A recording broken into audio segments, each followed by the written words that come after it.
नमस्ते।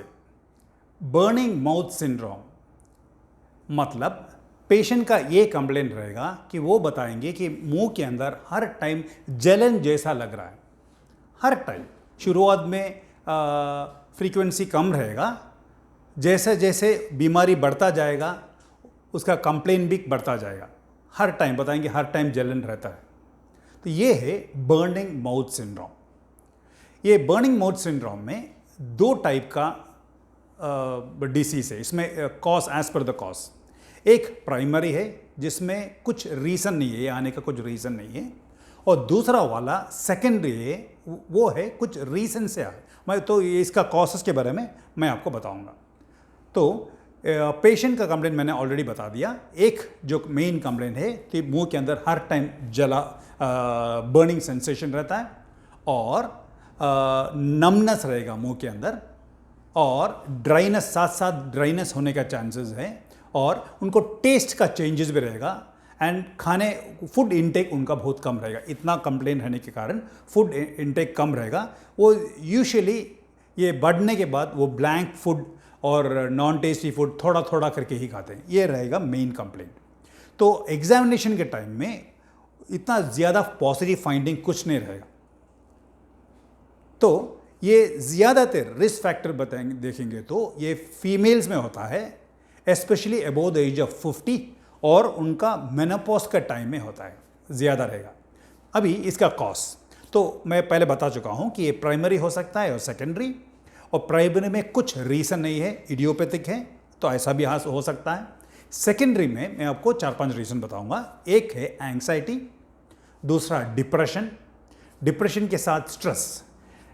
Depression and stress, family में कुछ ना कुछ हादसा होगा, रीसेंट 1 साल 2 साल के अंदर कुछ हादसा होगा, जैसे कि हस्बैंड ही इज़ नो मोर, कुछ हो गया, उनका एक्सीडेंट हो गया था, वो मर गए थे, और नहीं तो बेटा बेटी, ऐसा they could have lost somebody in their life, कोई तो खोए हो गया उनके लाइफ में, और वो उनके साथ बहुत क्लोज थे वो, और बीच बीच उनके बारे में बात करते हैं, फिर वो टॉपिक चेंज हो जाता है।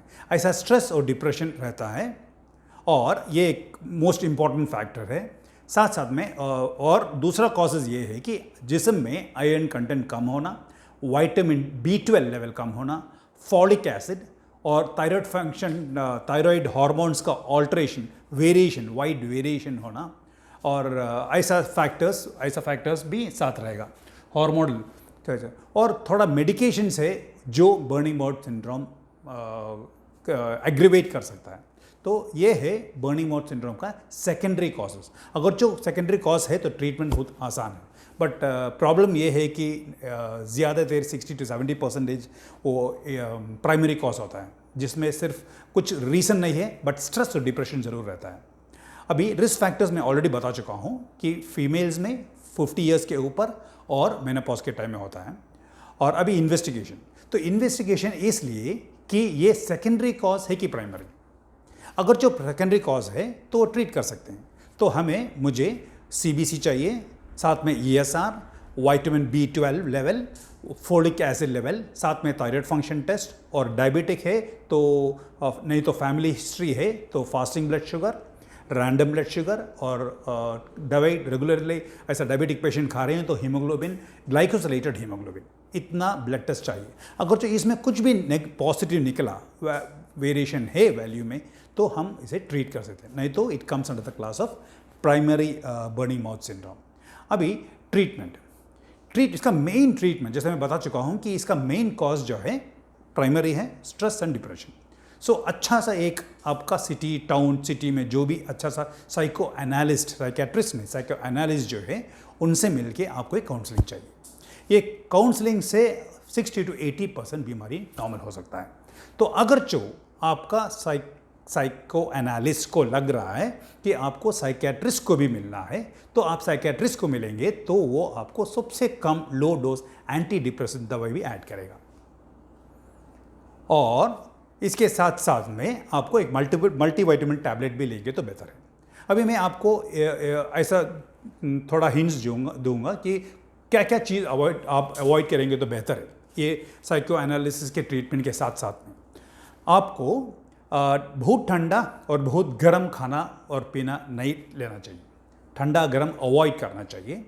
और लेमन जूस, ऑरेंज जूस, जो भी सोर फ्रूट्स और जूस है वो अवॉइड करना चाहिए। पानी ज़्यादा पानी करना 2 लीटर मिनिमम डेली पीना चाहिए। उसमें स्लाइट लूक वार्म है तो ठीक है, बहुत ठंडा नहीं चाहिए, बहुत गर्म नहीं चाहिए, लूक वार्म वाटर है तो अच्छा है। बैलेंस डाइट चाहिए, ऑयली फूड्स अवॉइड करना चाहिए, oily foods, spicy foods totally avoid करना है। और नॉर्मल रेगुलर एक्सरसाइज कर सकते हैं। और मार्केट का ऐसा भी थोड़ा पेशेंस है कि ओवर द काउंटर फार्मेसी में जाके माउथ गार्गल करने के लिए ट्राई करते हैं। बट आपको एक पॉइंट मैं बताना चाहता हूँ कि जो भी ये माउथ गार्गल मिल रहा है, ये माउथ गार्गल में अल्कोहल कंटेंट है। तो जिसमें भी अल्कोहल कंटेंट है वो एरिया को ड्राई बना देता है, पानी को चूस लेता है, ड्राई बना देगा। तो वो ऐसा एक गागल आप यूज़ करेंगे तो आपका अंदर और भी ड्राई हो सकता है और बर्निंग माउथ सिंड्रोम का कंप्लेंट्स और भी बढ़ सकता है। तो वो अवॉइड करेंगे तो बेहतर है। और पानी ज़्यादा पिएंगे तो बेहतर है। ऐसे करने से साइको एनालिसिस का काउंसलिंग के साथ साथ में ऐसा छोटा छोटा टिप्स, लाइफस्टाइल मॉडिफिकेशन आप करेंगे और किसी के साथ घर में और भी थोड़ा फ्रेंडली रह के उनसे डिस्कस करना। डिप्रेस रहना तो बहुत प्रॉब्लम है, तो आप उनसे और किसी से रह के फ्रेंडली करना, उनसे बात करना, शेयर करना, ऐसा भी घर में भी ऐसा थोड़ा मॉडिफिकेशन लाएंगे तो बर्निंग माउथ सिंड्रोम बहुत आसान से हम कंट्रोल पे ला सकते हैं। आप नियर नॉर्मल वापस बन सकते हैं। नमस्ते।